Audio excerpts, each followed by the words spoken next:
Hello everyone, my name is doctor Ashish Srivastava और आज मैं ह्यूमन फिजियोलॉजी से एक बहुत इंपॉर्टेंट चैप्टर को स्टार्ट करने वाला हूं जिसका नाम है body fluid and circulation. Body fluid and circulation एक बहुत ज़्यादा इंपॉर्टेंट चैप्टर है बच्चों, और आज से हम इस चैप्टर को स्टार्ट करेंगे। पहले टॉपिक को जो आज मैं आपसे डिस्कस करने वाला हूं वो है blood and there components and composition. तो ब्लड की कंपोजिशन क्या होती है, ब्लड में क्या क्या कंपोनेंट्स प्रेजेंट होते हैं, ये सब कुछ आज के इस लेक्चर में मैं आपको काफी डिटेल में बताने वाला हूं। तो आपको हमेशा की तरह क्या करना है, इस लेक्चर को बस केयरफुली पेशेंस के साथ आखिरी तक देखना है और आपके जो कंसेप्ट्स हैं वो बिल्कुल क्रिस्टल क्लियर हो जाएंगे, आपके डाउट्स बिल्कुल सॉल्व होंगे जैसे जैसे आप इस चैप्टर को मुझसे पढ़ते जाएंगे। तो स्टार्ट करता हूं इस चैप्टर के पहले टॉपिक को, blood their composition and components. तो सबसे पहले हम बात करते हैं कि ब्लड क्या है। तो जब हम एनिमल टिश्यूज को पढ़ते हैं तो वहां पर ब्लड एक एग्जाम्पल होता है, और वो किस प्रकार के टिश्यू का एग्जाम्पल होता है तो आपको याद आ रहा होगा, स्पेशल कनेक्टिव टिश्यूज। तो ब्लड एक स्पेशल कनेक्टिव टिश्यूज है और हमारी बॉडी में जो ब्लड है वो एक बहुत ज्यादा इंपॉर्टेंट ट्रांसपोर्टिंग मीडियम है। What is the meaning of transporting medium, तो मैं आपको समझाना स्टार्ट करता हूं। हमारी बॉडी किससे मिलकर बनी हुई है, तो आपका आंसर होगा हमारी बॉडी जो है वो लिविंग सेल्स से मिलकर बनी हुई है। सेल्स हमारी बॉडी की बेसिक यूनिट्स हैं, स्ट्रक्चरल एंड फंक्शनल यूनिट्स हैं, और आपकी जो बॉडी में मिलियंस ऑफ लिविंग सेल्स उनके लिए क्या रिक्वायर्ड होता है, तो सीधा सा आपका आंसर होगा कि हमारी बॉडी की सेल्स के लिए रिक्वायर्ड है the constant supply of nutrients, यानी कि आपकी सेल्स को लगातार सप्लाई चाहिए न्यूट्रिएंट की, उनके बिना वो जिंदा नहीं रह सकती। जैसे कि आपको दिन भर खाने के लिए कुछ ना कुछ चाहिए, वैसे ही आपकी बॉडी की सेल्स को भी जो आपने खाया है उसमें से वो न्यूट्रिएंट जो आपने लिए हैं वो उनको कॉन्स्टेंटली रिक्वायर्ड होते हैं। तो एक सेल को हमारी बॉडी के अंदर न्यूट्रिएंट की रिक्वायरमेंट होती है और वो चाहती हैं कि उनकी कॉन्स्टेंट सप्लाई उनको अवेलेबल हो सके। जब कोई भी सेल न्यूट्रिएंट को अपने अंदर लेगी, ऑक्सीजन को अपने अंदर लेगी, ग्लूकोज को अपने अंदर लेगी, तो वो सेलुलर रेस्पिरेशन करेगी, कैटाबॉलिज्म करेगी। और ये हमने प्रीवियस चैप्टर में पढ़ा है कि जब किसी भी सेल के अंदर कैटाबॉलिक रिएक्शन होती है, ग्लूकोज का कैटाबॉलिज्म होता है, ग्लूकोज का ब्रेकडाउन होता है, तो वहां पर एक हार्मफुल सब्सटेंस या गैस का प्रोडक्शन होता है जिसका नाम है कार्बन डाइऑक्साइड। एंड जब कोई भी कैटाबॉलिक रिएक्शन होती है तो बहुत सारे वेस्ट मटेरियल या प्रोडक्ट हमारी सेल के अंदर सिंथेसाइज होते हैं। तो सेल इन वेस्ट प्रोडक्ट्स या मटेरियल्स को क्या अपने अंदर स्टोर करके रखती है?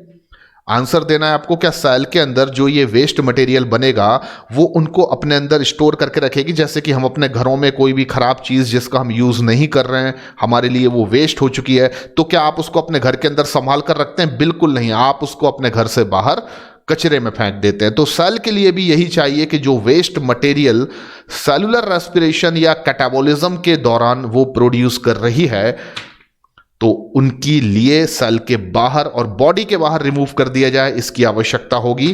तो एक सेल को न्यूट्रिएंट चाहिए ताकि वो सेलुलर रेस्पिरेशन कर सके, एनर्जी को प्रोड्यूस कर सके, वो अपने फंक्शंस को प्ले कर सके, एंड जो भी वेस्ट या हार्मफुल सब्सटेंसेस सेल्स के अंदर प्रोड्यूस हो रहे हैं उनको सेल्स चाहती है कि बॉडी के बाहर रिमूव कर दिया जाए। इन दोनों पर्पस के लिए जरूरी है कि जो मूवमेंट ऑफ दी सब्सटेंसेस है सेल्स तक या सेल्स से बॉडी के बाहर तक वो कंडक्ट किया जाए, और ये कंडक्ट करेगा एक बहुत इंपॉर्टेंट ट्रांसपोर्टिंग मीडियम जिसका नाम होगा ब्लड। तो हमने समझ लिया ब्लड हमारी बॉडी के लिए क्यों इंपॉर्टेंट है, क्योंकि it is a very important transporting medium जो वेरियस टाइप ऑफ सब्सटेंसेस को हमारी बॉडी के अंदर ट्रांसपोर्टेड कर रहा है। एसेंशियल न्यूट्रिएंट्स को ये सेल्स तक पहुंचा रहा है, वेस्ट और हार्मफुल मटेरियल्स को सेल्स से लेकर बॉडी के बाहर तक ले जा रहा है। तो अल्टीमेटली हमारी बॉडी में ब्लड जो है वो काफी इंपॉर्टेंट ट्रांसपोर्टिंग मीडियम है। लेकिन लेकिन लेकिन आपको याद रखना है कि हम जैसे हायर ऑर्गेनिज्म में ब्लड के अलावा एक अनदर फ्लूइड भी होता है जो वेरियस टाइप ऑफ सब्सटेंसेस के ट्रांसपोर्टेशन में काफी इंपॉर्टेंट रोल प्ले करता है, और उसको हम नाम दे सकते हैं लिम्फ। तो ब्लड के अलावा अनदर एक वेरी इंपॉर्टेंट बॉडी फ्लूइड आपके पास है जो लिम्फ है, जो सर्टेन सब्सटेंसेस को आपकी बॉडी में ट्रांसपोर्ट करता है। लिम्फ के बारे में, जिसको हम टिश्यू फ्लूइड भी कहते हैं, इसके बारे में काफी डिटेल में हम पढ़ेंगे आगे आने वाले लेक्चर्स में। तो अब हम बात करते हैं कि ब्लड के क्या क्या कंपोनेंट्स होते हैं, ब्लड किन कंपोनेंट से मिलकर बना हुआ है। ब्लड बेसिकली दो मेजर कंपोनेंट से मिलकर बना हुआ है। ब्लड का जो लिक्विड पार्ट है उसको हम प्लाज्मा कहते हैं, और जबकि ब्लड में प्रेजेंट जो various type of blood cells उनको हम फॉर्म्ड एलिमेंट्स कहते हैं। तो फिर से एक बार रिवाइज करता हूं। हम जानते हैं ब्लड हमारी बॉडी में स्पेशल कनेक्टिव टिश्यूज है, एंड ब्लड में दो मेजर कंपोनेंट होते हैं, प्लाज्मा जो कि ब्लड का 55% पार्ट कंसिस्ट करता है, ये ब्लड का लिक्विड पार्ट है, याद रखिए।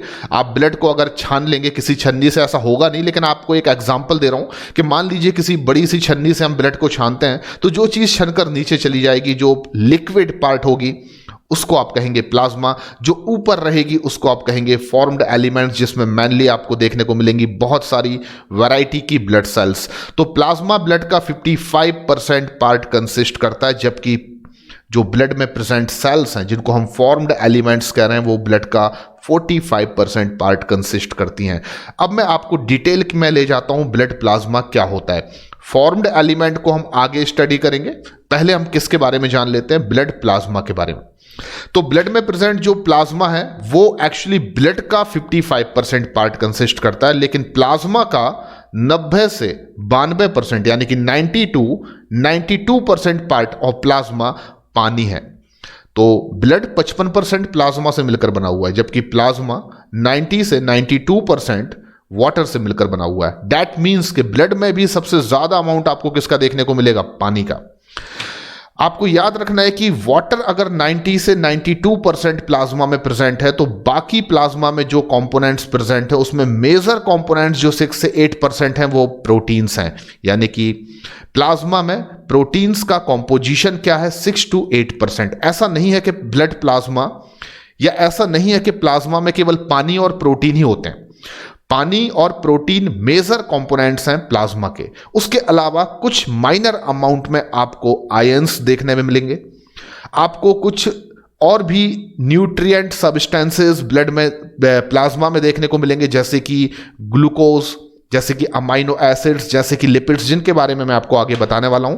तो पहले हम बात कर लेते हैं कि ब्लड में प्लाज्मा 55% है, प्लाज्मा में 90 से 92% क्या है, वाटर, और 6 से 8% क्या है, प्रोटीन। तो आखिर प्लाज्मा में कितने वैरायटी के प्रोटीन्स प्रेजेंट होते हैं? The major variety of proteins जो प्लाज्मा में आपको देखने को मिलेगी अकॉर्डिंग टू एनसीईआरटी, आपको याद रखना है 3 डिफरेंट कैटेगरीज के प्रोटीन्स आपको प्लाज्मा में देखने को मिलेंगे, जिसको हम प्लाज्मा प्रोटीन कहते हैं। Number 1 fibrinogen, number 2 albumin, and number 3 globulin. तो फाइब्रिनोजेन क्या है, नाम आपने सुना है, ये एक ब्लड क्लॉटिंग फैक्टर का एग्जांपल है। आपके बॉडी में जो ब्लड है और ब्लड में जो प्लाज्मा है, प्लाज्मा में बहुत सारे ब्लड क्लॉटिंग फैक्टर होते हैं जो ब्लड की क्लॉटिंग या कोएगुलेशन के लिए इंपॉर्टेंट है। उनमें से एक ब्लड क्लॉटिंग फैक्टर है जिसका नाम है फाइब्रिनोजेन, और ये जो है प्लाज्मा में प्रेजेंट होता है। साथ में आपको बता दूं इसका फॉर्मेशन लिवर करता है। तो लिवर जो है वो आपका बहुत ज्यादा बिजी और मल्टीटास्किंग ऑर्गन है। हमें हमेशा लगता है जब हम डाइजेस्टिव सिस्टम को पढ़ते हैं कि लिवर एक डाइजेस्टिव ग्लैंड है, पर ऐसा नहीं है। आपका लिवर जो है, आपका यकृत जो है, वो डाइजेस्टिव ग्लैंड तो है, पर उसके अलावा ये बहुत सारे इंपॉर्टेंट काम करता है, बहुत सारे इंपॉर्टेंट फंक्शन करता है, जो धीरे धीरे आपको पता चलेंगे। पर अभी फिलहाल आप देख लीजिए कि ये फाइब्रिनोजेन एक ब्लड क्लॉटिंग फैक्टर का फॉर्मेशन भी करता है। तो आप ये क्वेश्चन हमेशा याद रखिए कि फाइब्रिनोजेन प्रोटीन जो कि एक प्लाज्मा प्रोटीन है, उसका फॉर्मेशन या सिंथेसिस कहां पर होता है? तो आंसर होगा लिवर में। आपको बता दूं कि एक अनदर जो प्लाज्मा प्रोटीन है एल्बुमिन, एल्बुमिन जो है वो भी प्लाज्मा में प्रेजेंट है, और ये ऑस्मोटिक बैलेंस को बनाए रखने में हेल्प करता है। तो what is the meaning of osmotic balance? तो अभी अभी आपने पढ़ा कि हमारे प्लाज्मा में 90 से 92% पानी है। इसका मतलब ये हुआ कि हमारे ब्लड में बहुत सारा अमाउंट किसका है, पानी का है। अब ब्लड में वाटर को रिटेन करना बहुत जरूरी है, क्योंकि अगर ब्लड वेसल से वाटर डिफ्यूज होता रहेगा तो ब्लड में पानी की क्या हो जाएगी, कमी, जिससे ब्लड की कॉम्पोजिशन क्या हो जाएगी, गड़बड़। आपका ब्लड क्या हो जाएगा, ज्यादा कंसंट्रेटेड हो जाएगा। तो ब्लड में वाटर जो है वो एक प्रॉपर अमाउंट में बना रहे, वाटर का एक प्रॉपर कॉम्पोजिशन आपके ब्लड में या प्लाज्मा में रिटेन हो सके, इसको मेंटेन करना is the osmotic balance which is the function of albumin. और इसका सिंथेसिस या फॉर्मेशन भी कहां पर हो रहा है, लिवर में हो रहा है। तो ये भी एक इंपॉर्टेंट पॉइंट है कि एल्बुमिन प्रोटीन्स जो हैं उनका फॉर्मेशन भी कहां पर हो रहा है, लिवर में। अब मैं एक स्टेटमेंट आपको दे सकता हूं कि ऑलमोस्ट सभी प्रोटीन्स जो ब्लड प्लाज्मा में प्रेजेंट होते हैं, ऑलमोस्ट सभी प्रोटीन्स जो ब्लड प्लाज्मा में प्रेजेंट होते हैं, मैं 100% की बात नहीं कर रहा हूं, पर मोस्ट ऑफ द प्रोटीन्स जो प्लाज्मा में प्रेजेंट होते हैं उनका फॉर्मेशन आपका लिवर करता है। तीसरा जो एक और प्लाज्मा प्रोटीन है उसका नाम है ग्लोब्यूलिन, और ग्लोब्यूलिन 3 डिफरेंट टाइप्स के होते हैं जो प्लाज्मा में प्रेजेंट होते हैं, जैसे कि alpha globulin, beta globulin and gamma globulin. लेकिन मैं आपको बता दूं कि अल्फा और बीटा ग्लोब्यूलिन का जिक्र हमारे सिलेबस में कहीं पर भी नहीं है, इसलिए इनके बारे में मैं आपको बिल्कुल नहीं बताऊंगा। ग्लोब्यूलिन जो गामा है that is very important because it play a very important role in defence mechanism. आपको बता दूं हमारी बॉडी में जो एंटीबॉडीज हैं वो बेसिकली गामा ग्लोब्यूलिन है और ये डिफेंस मैकेनिज्म में काफी इंपॉर्टेंट रोल प्ले करते हैं, पर इनका प्रोडक्शन जो है वो हमारी एक काफी इंपॉर्टेंट इम्यूनोलॉजिकल सेल करती है जिसका नाम है प्लाज्मा सेल। तो जब भी आप इम्यूनोलॉजी पढ़ेंगे या अभी अभी जब आप आगे चलकर ल्यूकोसाइट्स को पढ़ेंगे, डब्ल्यूबीसीज को पढ़ेंगे, तो आपको पता चलेगा कि वहां पर बी लिम्फोसाइट एक स्पेशल टाइप की ल्यूकोसाइटिक सेल है और बी लिम्फोसाइटिक सेल्स ही डिफरेंशिएशन करके प्लाज्मा सेल्स को फॉर्म करती हैं। फिलहाल आप इतना जान लीजिए, और उनसे प्रोड्यूस होती हैं एंटीबॉडीज जो आपकी बॉडी में एंटीजन के अगेंस्ट फाइट करती हैं। तो ग्लोब्यूलिन प्रोटीन्स प्लाज्मा में प्रेजेंट हैं जो डिफेंस में इंपॉर्टेंट रोल प्ले करते हैं, अल्बुमिन प्रोटीन ऑस्मेटिक बैलेंस को मेंटेन करने में, और फाइब्रिनोजेन प्रोटीन जो है वो क्लॉटिंग फैक्टर है। लेकिन क्लॉटिंग फैक्टर फाइब्रिनोजेन का फॉर्मेशन लिवर में हो रहा है, एल्बुमिन का फॉर्मेशन भी लिवर में हो रहा है, but globulin specially gamma globulin जो है उनका सिंथेसिस या फॉर्मेशन प्लाज्मा सेल्स करती हैं। अब मैं आपको बता दूं कि मेन कंपोजिशन तो प्लाज्मा में यही है, यानी कि वाटर एंड प्रोटीन, पर कुछ अमाउंट में आपको प्लाज्मा में देखने को मिल सकते हैं आयंस, जैसे कि Na+ यानी कि सोडियम आयंस, Ca++ जैसे कि कैल्शियम आयन, Mg++ जैसे कि मैग्नीशियम आयन, HCO3- जैसे कि बाइकार्बोनेट आयंस जो आप जानते हैं, एंड Cl- जैसे कि क्लोरीन आयन, और H+ आयंस भी ब्लड में प्रेजेंट हो सकते हैं। तो ये मैन वो आयंस हैं जो ब्लड प्लाज्मा में प्रेजेंट होते हैं। तो प्लाज्मा की कंपोजिशन में मैनली वाटर है, देन प्रोटीन्स है, पर कुछ अमाउंट में क्या प्रेजेंट है, minerals like Na+, Ca++, Mg++, HCO3- and Cl-।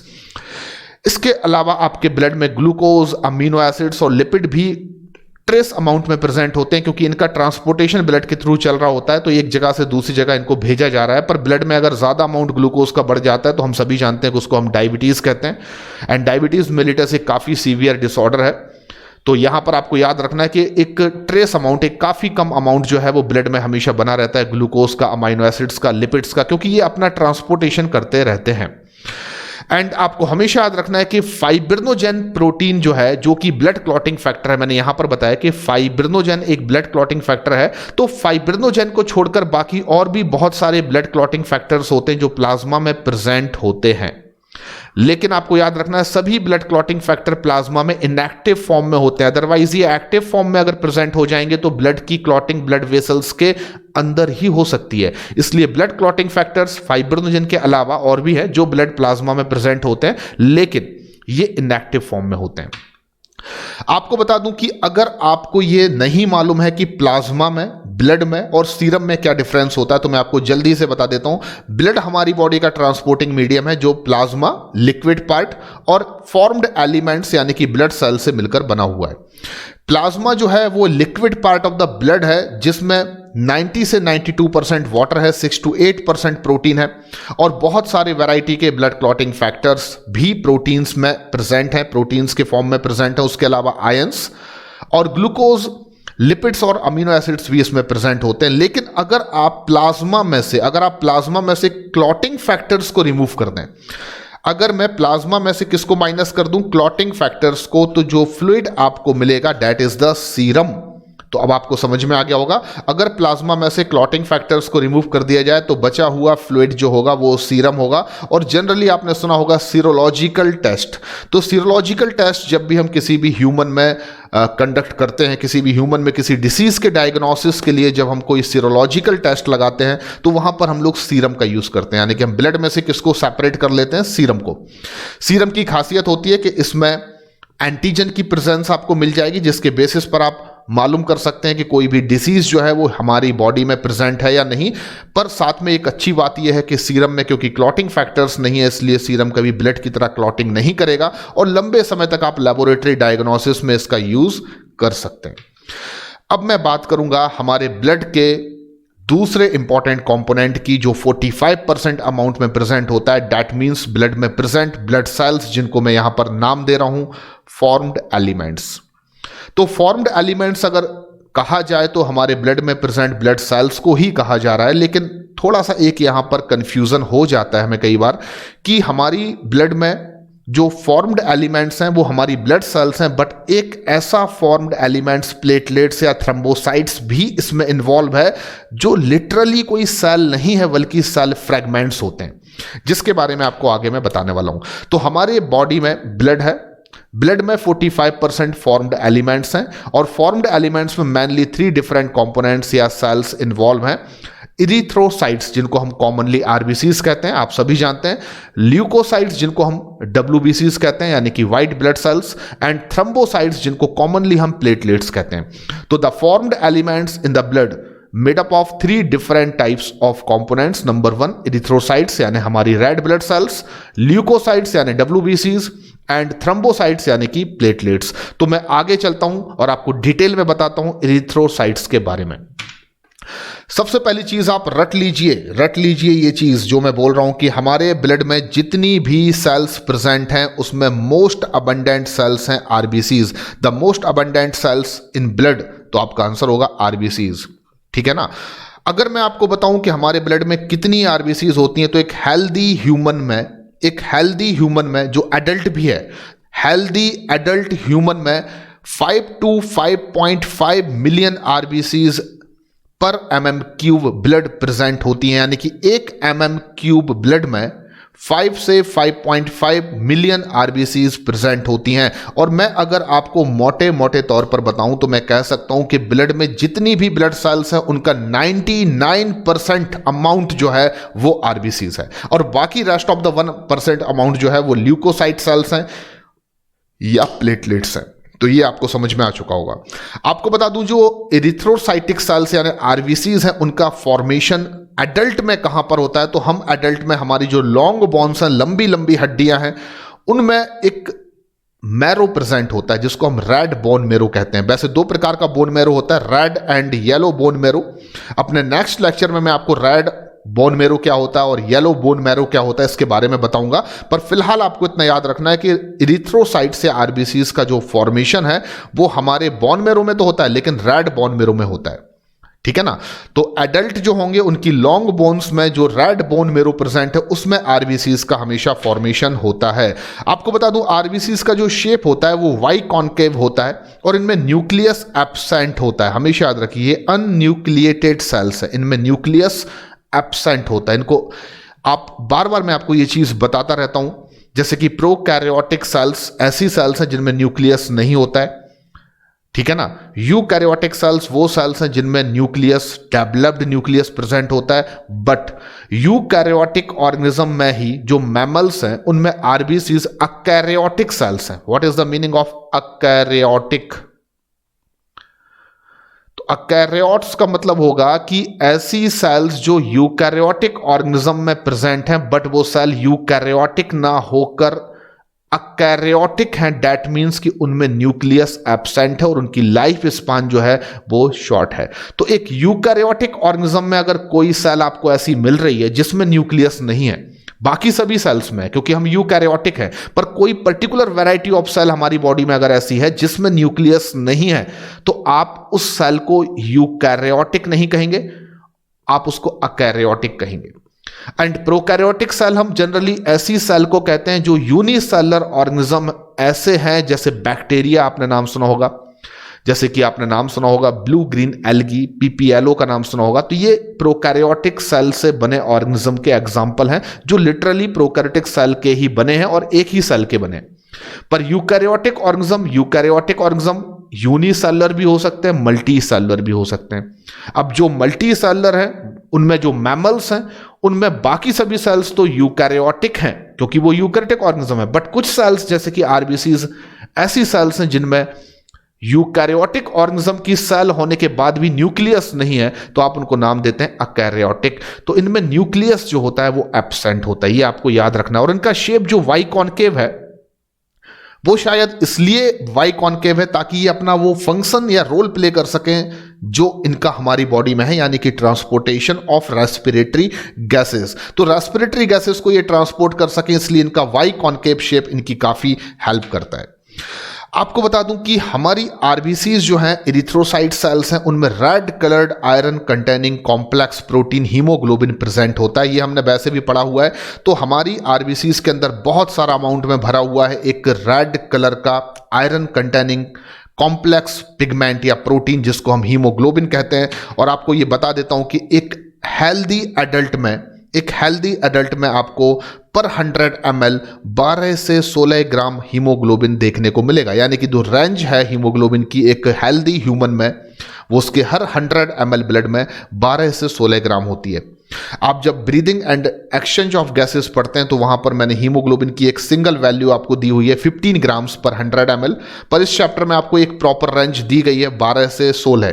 तो डिपेंड करेगा आपके ऑप्शन में, अगर 15 ग्राम है तो वो भी सही है, पर अगर 12 से 16 ग्राम है तो वो रेंज वाइज अगर दिया जा रहा है तो एग्जैक्टली वो ऑप्शन भी सही होगा, अगर ऐसा कोई क्वेश्चन एग्जाम में आता है तब। नेक्स्ट मैं आपको चीज बताऊं कि आरबीसीज में जो हीमोग्लोबिन प्रेजेंट होता है वो इंपॉर्टेंट रोल प्ले करता है, क्योंकि वो ट्रांसपोर्टेशन करता है हमारी रेस्पिरेटरी गैसेस का, यानी ऑक्सीजन का और कार्बन डाइऑक्साइड का। एंड आपको याद रखना है कि आरबीसीज की जो लाइफ होती है, एवरेज लाइफ स्पान है, वो ओनली 120 डेज है, 120 दिन होती है। और उसके बाद ये आरबीसीज खुद ही अपना हीमोलाइसिस कर लेती हैं, ये टूट जाती हैं, ब्रेक डाउन हो जाती हैं, और इनको हमारी स्प्लीन के अंदर डिस्ट्रॉयड कर दिया जाता है। दैट इज द रीजन कि आपकी स्प्लीन को, आपके प्लीहा को ग्रेवयार्ड ऑफ आरबीसीज, यानी कि आरबीसीज का कब्रिस्तान कहा जाता है। तो डॉक्टर्स जब आप बन जाएंगे तो आपको पता चलेगा कि हमारी बॉडी में कई बार एक्सेसिव हीमोलाइसिस जब होता है तो वो हमें कैसे पता चलता है। देखिए, आपकी बॉडी में आरबीसीज का लाइफ स्पान बड़ा शॉर्ट है, 120 दिन है। उसके बाद ये स्वाभाविक है, स्प्लीन के अंदर जाएंगी, वहां पर अपना क्या कर लेंगी, अपने आप को डिस्ट्रॉयड कर लेंगी। लेकिन कई बार हम कुछ ऐसी डिसीज से घिर जाते हैं जिसमें हीमोलाइसिस डिसीज की वजह से होता है, और उस दौरान आपकी बॉडी में नॉर्मल से ज्यादा हीमोलाइसिस हो रहा होता है। जैसे कि मलेरिया का पैरासाइट आपकी आरबीसीज पर अटैक कर रहा है, प्लाज्मोडियम, और ऐसी कंडीशन में जब आपको मलेरिया डिसीज होगी तो आपकी बॉडी में नॉर्मल कंडीशन से ज्यादा एक्सेसिव अमाउंट में आरबीसीज का लाइसिस हो रहा होगा, यानी कि ज्यादा हीमोलाइसिस हो रहा होगा। तो हमारी जो स्प्लीन है उसमें ज्यादा अमाउंट ऑफ आरबीसीज की डेब्रीज जो है वो कलेक्ट होंगी, क्योंकि ज्यादा आरबीसीज टूट रही हैं। उस कंडीशन में स्प्लीन जो है वो इतनी सारी आरबीसीज को डिस्ट्रॉयड नहीं कर पाता, और इस वजह से कुछ स्प्लीन के बाहर भी आरबीसीज की टूटी हुई जो डेब्रीज हैं वो निकल जाती हैं और हमारे लिवर तक पहुंच जाती हैं, जहां पर इन ब्रेकडाउन आरबीसीज के टुकड़ों का या डेब्रीज को कन्वर्ट कर दिया जाता है लिवर में बिलीरूबिन में। एंड बिलीरूबिन जो है वो एक पिगमेंट है येलोइश कलर का, जो आपकी बॉडी में अगर बढ़ने लगेगा हीमोलाइसिस के दौरान, जब ज्यादा हीमोलाइसिस होगा तो आपका बिलीरूबिन बढ़ने के चांस भी ज्यादा होंगे, और वो एक डिसीज कॉज करेगा जिसका नाम होगा जॉइंडिस। तो डॉक्टर को अगर मालूम चल रहा है कि आपको मलेरिया है और वो सही नहीं होगा तो अल्टीमेटली वो जॉइंडिस बन सकता है, क्योंकि एक्सेसिव हीमोलाइसिस होने पर जॉइंडिस का खतरा हमेशा रहता है। तो आपने इरिथ्रोसाइटिक सेल्स के बारे में काफी कुछ सीख लिया है। अब मैं फॉर्म्ड एलिमेंट्स में दूसरी इंपॉर्टेंट सेल्स जो हैं उनके बारे में आपको बताता हूं, ल्यूकोसाइट यानी कि डब्ल्यूबीसीज।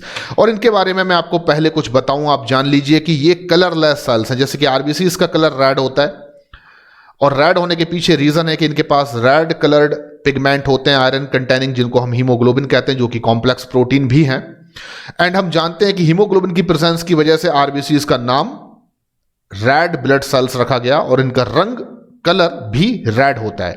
लेकिन जो हमारे फॉर्म्ड एलिमेंट्स में, हमारी ब्लड सेल्स में ल्यूकोसाइट्स हैं, डब्ल्यूबीसीज हैं, वो कलरलेस सेल्स, इनके ऊपर कोई कलर नहीं होता है। ये किसी भी कलर की आपको नहीं दिखाई देंगी, क्योंकि इनमें हीमोग्लोबिन जो है वो एब्सेंट होता है। ये आपको हमेशा याद रखना है। एंड आपको बता दूं कि जैसे कि आरबीसीज जो हैं मैमल्स में, हम लोगों में, उनमें न्यूक्लियस नहीं है, बट हमारी ल्यूकोसाइटिक सेल में डेवलप्ड न्यूक्लियस होता है, बिल्कुल होता है। पर इनकी जो नंबर्स हैं वो रिलेटिवली आरबीसीज के कंपैरिजन में बहुत कम होते हैं। जैसा कि मैंने पहले भी आपको बताया कि जितनी भी हमारी ब्लड सेल्स हैं, 3 चीजें हैं, आरबीसी, डब्ल्यूबीसी एंड प्लेटलेट्स। उनमें से आरबीसी 99% कंसिस्ट कर रही हैं ऑल ओवर द सेल्स का, बाकी 1% में आ जाती हैं आपकी डब्ल्यूबीसी भी और प्लेटलेट्स भी।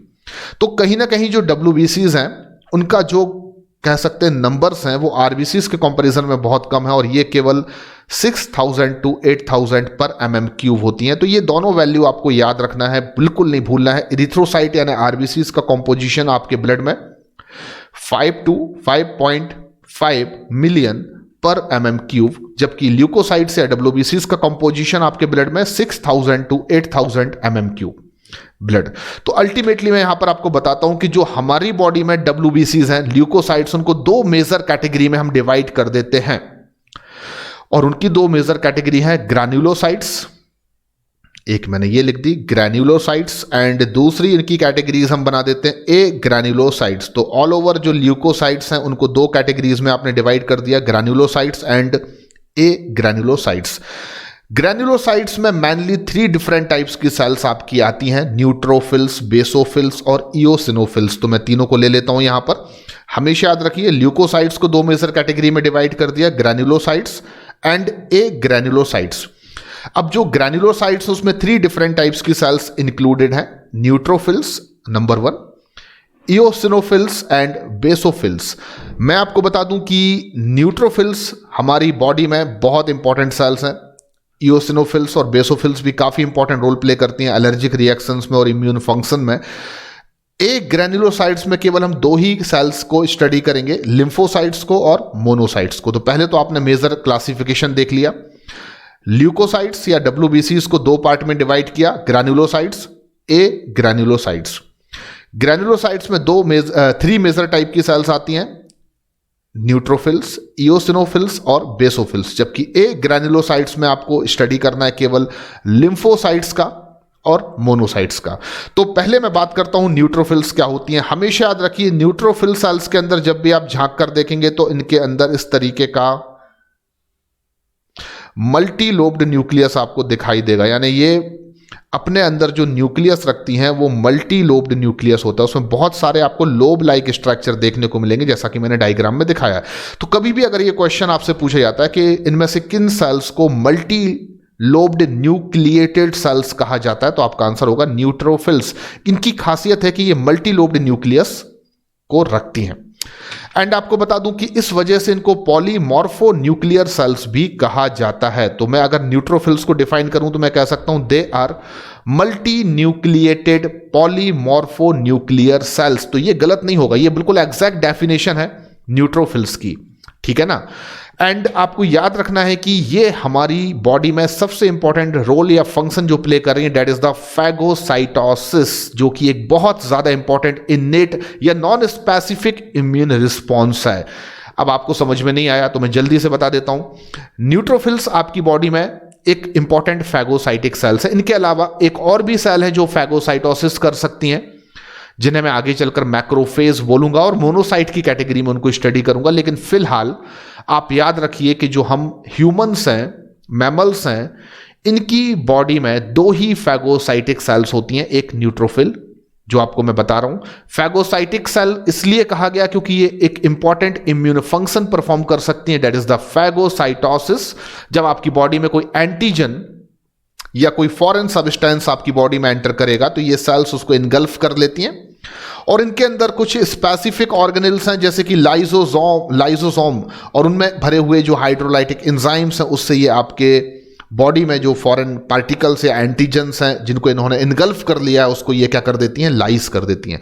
तो फैगोसाइटोसिस का मतलब होगा, फैगो मीन्स खाना, भक्षण करना, एंड साइटोसिस मतलब सेल्स। तो ये ऐसी सेल्स हैं जो एंटीजेंस का लाइक बैक्टीरिया, वायरस का क्या कर लेती हैं, भक्षण कर लेती हैं, उनको ये अपने अंदर लेकर डिस्ट्रॉय कर देती है। दैट्स वाई कि इनको आपने क्या बोला, फैगोसाइटिक सेल्स, ठीक है ना।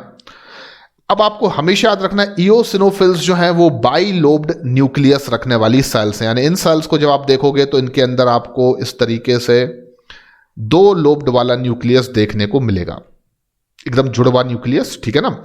और ये बाइलोब्ड न्यूक्लियस रखने की वजह से इनको कई बार हम एग्जाम में ऐसा पूछा जाता है कि इनमें से कौन सी ऐसी सेल्स हैं जो बाइलोब्ड न्यूक्लियस रखती हैं, तो वहां पर आप याद रखिए इओसिनोफिल्स। बहुत कॉमनली इनको एसिडोफिल्स भी कहा जाता है बिकॉज के ये एसिडिक सब्सटेंसेस को रिलीज या सीक्रेट भी करती हैं जो एक तरीके से हमारी बॉडी में डिफेंस के लिए काफी इंपॉर्टेंट है। आपको बता दूं कि इयोसिनोफिल्स जो सेल्स हैं वो एसोसिएटेड हैं एलर्जिक रिएक्शन से, यानी इनका कोई ना कोई संबंध है हमारी बॉडी में एक इंपॉर्टेंट एलर्जिक रिएक्शन जो आप इम्यूनोलॉजिकल रिएक्शंस के वे में पढ़ते हैं।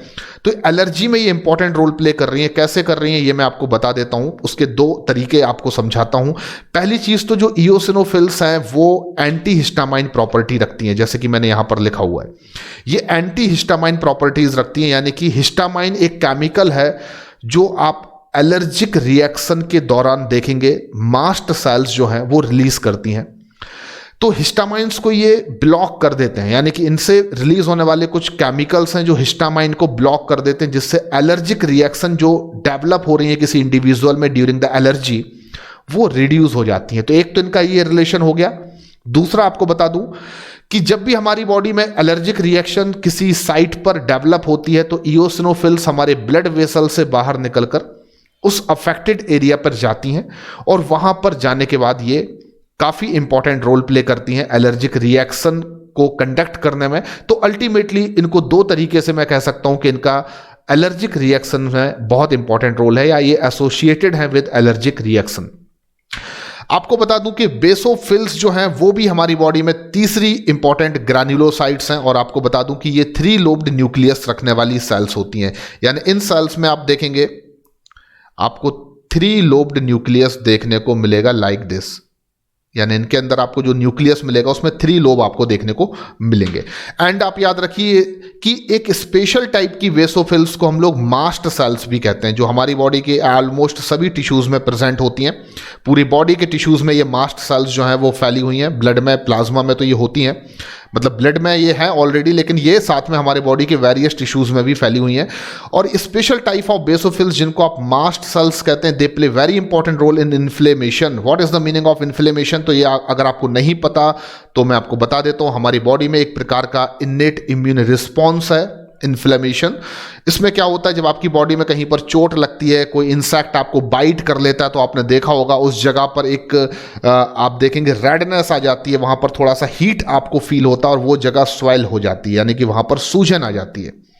तो किसी भी बॉडी में आपके कट लगने पर या कोई इंसेक्ट के बाइट करने पर आपने देखा होगा जो एक स्वेलिंग आ जाती है, रेडनेस आ जाती है, हीट आ जाती है, इन सभी कलेक्टिव सिम्टम्स को हम क्या कहते हैं? इन्फ्लेमेटरी रिएक्शन, जिसमें मास्ट सेल काफी इंपॉर्टेंट रोल प्ले करती हैं। आपको याद रखना है इन्फ्लेमेशन के दौरान आप देखेंगे कि जब भी मास्ट सेल डैमेज होती हैं, क्योंकि जब इन्फ्लेमेशन होता है तो बेसिकली मास्ट सेल अपना डीग्रैन्युलेशन करती हैं, जो आप अभी नहीं समझेंगे। बस इतना समझ लीजिए कि जब इन्फ्लेमेशन होता है तो मास्ट सेल अपने आप को खुद ग्रैन्यूल्स में तोड़ना स्टार्ट कर देती है। तो जो इनसे रिलीज होते हैं केमिकल्स वो basically histamine, serotonin, heparin and prostaglandins. तो there are 4 important chemical compounds जो कि मास्ट सेल रिलीज कर सकती हैं। ये बहुत ज्यादा इंपॉर्टेंट क्वेश्चन है। तो मास्ट सेल किन किन केमिकल्स को रिलीज करती हैं? बेसिकली हिस्टामाइन, सेरोटोनिन, हेपारिन और प्रोस्टाग्लैंडिन्स। तो मास्ट सेल से रिलीज होने वाले जो ये केमिकल्स होते हैं they play very important role in inflammation. और जब भी कोई एलर्जिक रिएक्शन होगी, याद रखिए जब भी कोई एलर्जिक रिएक्शन होगी तो इन्फ्लेमेशन तो आपको देखने जरूर मिलेगा। इसलिए हम कह सकते हैं कि बेसोफिल्स का भी काफी इंपॉर्टेंट रोल होता है एलर्जिक रिएक्शन में। यानी मैं कह सकता हूं कि बेसोफिल्स एलर्जिक रिएक्शन से एसोसिएटेड हैं, उसी तरह जैसे कि इयोसिनोफिल्स हैं। क्योंकि स्पेशल टाइप्स की एक बेसोफिल्स को हम मास्ट सेल कह रहे हैं जो इंपॉर्टेंट रोल प्ले कर रही है इन्फ्लेमेशन में। और एलर्जिक रिएक्शन जब भी आपकी बॉडी में होगी, इन्फ्लेमेशन तो डेफिनेटली होगा ही। तो अल्टीमेटली आप याद रखिए कि मास्ट सेल का बहुत इंपॉर्टेंट रोल होता है एलर्जी में, ठीक है ना। अब मैं आपको बता देता हूं जो एक ग्रैन्युलोसाइट्स हैं उसमें 2 मेजर कैटेगरीज हैं, लिम्फोसाइट्स और मोनोसाइट्स। तो लिम्फोसाइट्स में आपको याद रखना है बी सेल्स आती हैं जिन्हें हम बी लिम्फोसाइट कहते हैं, टी सेल्स आती हैं जिनको हम टी लिम्फोसाइट्स कहते हैं, एंड इसमें एक और सेल भी आती है नेचुरल किलर सेल्स जिनको एनके सेल्स या नल सेल्स भी कहा जाता है, ठीक है ना। तो बी सेल्स, टी सेल्स जो है वो काफी इंपॉर्टेंट सेल्स हैं क्योंकि ये हमारी बॉडी के acquired response, acquired immune response में इंपॉर्टेंट रोल प्ले करती है। यानी आपकी बॉडी में 2 प्रकार के इम्यूनिटी डेवलप होती है बेसिकली, एक इन्नेट और एक एडप्टिव या एक्वायर्ड। तो बी और टी सेल का रोल एक्वायर्ड इम्यूनिटी में होता है और एनके सेल जो है नेचुरल कलर सेल्स हैं, वो इनेट रिस्पॉन्स में इंपॉर्टेंट रोल प्ले करती हैं। अगर आपको ये समझ में नहीं आ रहा है तो घबराने की जरूरत नहीं है, बस इतना रख लीजिए याद कि जो लिम्फोसाइटिक सेल्स हैं, B cell, T cell and NK cells, they play very important role in immune response. अब मैं बात करता हूं मोनोसाइट्स की, तो मोनोसाइट्स में आपको याद रखना है, इसमें एक सेल आती है जिनको हम मैक्रोफेज कहते हैं। क्या लिखा मैंने? मैक्रोफेज। एंड दूसरी एक और सेल भी यहां पर मैं दे सकता हूं, डेंड्राइटिक सेल।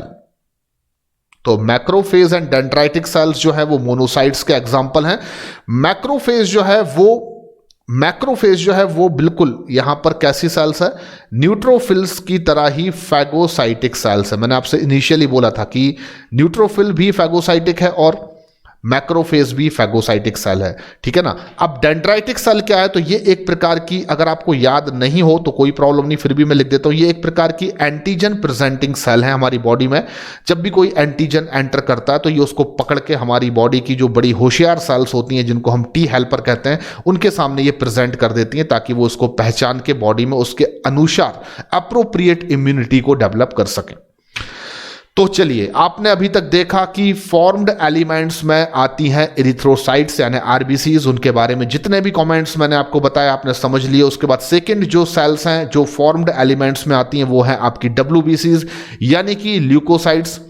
ल्यूकोसाइट्स में मेजर 5 इंपॉर्टेंट सेल्स को हम रख सकते हैं, जैसे कि न्यूट्रोफिल्स, इओसिनोफिल्स, बेसोफिल्स, लिम्फोसाइट्स और मोनोसाइट्स। पर अब इंपॉर्टेंट चीज यह है कि इन सभी पांचों सेल्स के कॉम्पोजिशन क्या होते हैं। तो आपको अगर कॉम्पोजिशन ऑफ ल्यूकोसाइट्स को याद रखना है तो मैं आपको बता देता हूं, आपको एक बहुत इंपॉर्टेंट ट्रिक को याद रखना है। यहां पर आप क्या देख रहे हैं? ये क्या है? एक मंकी है।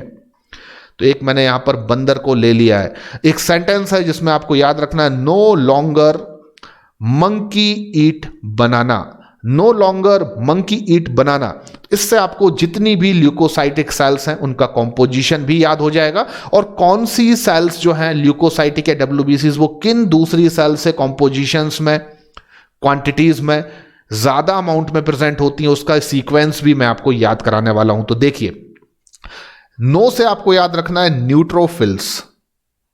तो नो से मैंने आपको क्या याद करा दिया? न्यूट्रोफिल, जो कि एक प्रकार की डब्ल्यूबीसीज हैं, और इनको मैंने ग्रैन्युलोसाइट्स की कैटेगरी में आपको पढ़ाया है। लॉन्गर के एल से आपको याद रखना है लिम्फोसाइट्स। तो लॉन्गर से मैंने आपको क्या याद करा दिया? लिम्फोसाइट्स।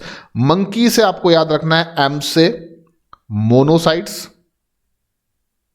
और मैंने आपको बताया कि जो मोनोसाइट्स हैं वो बहुत ज्यादा इंपॉर्टेंट ए ग्रैन्युलोसाइट्स हैं। एंड ईट से, ई से आपको याद रखना है, ईट के ई से आपको याद रखना है इओसिनोफिल। तो मैंने यहां पर लिख दिया इओसिनोफिल्स। एंड बनाना के बी से आपको याद रखना है बेसोफिल्स, ठीक है ना। तो ये यहां पर आपने न्यूट्रोफिल्स, लिम्फोसाइट्स, मोनोसाइट्स, इओसिनोफाइल्स एंड बेसोफाइल्स, ये सभी नाम आपने यहां पर लिख लिए।